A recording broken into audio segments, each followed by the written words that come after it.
சிவபெருமான் குபேரனுக்கு சங்கநிதி பதுமநிதி அருளிய திருத்தலம் எது தெரியுமா?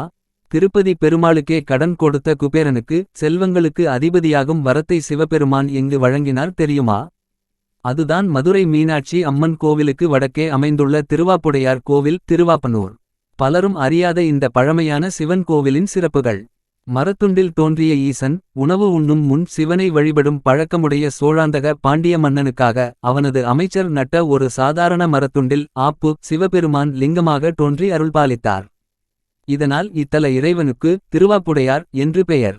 பக்தன் குபேரனாக மாறிய அதிசயம். புண்ணியசேனன் என்ற சிவபக்தன் இத்தல இறைவனை வழிபட்டு பெரும் செல்வம் பெற்றான். ஆனால் செல்வம் வந்ததும் அகந்தை கொண்டு அம்பாளின் பார்வையால் கண் இழந்தான். தன் தவறை உணர்ந்து திருந்திய அவனுக்கு ஈசனும் அம்பாளும் கருணை கூர்ந்து வடதிசையை காக்கும் குபேரன் ஆகும் வரத்தையும் அளவற்ற செல்வமான சங்கநிதி மற்றும் பதுமநிதி ஆகிய இரு நிதிகளையும் அருளினர். வழிபாட்டு பலன்கள்.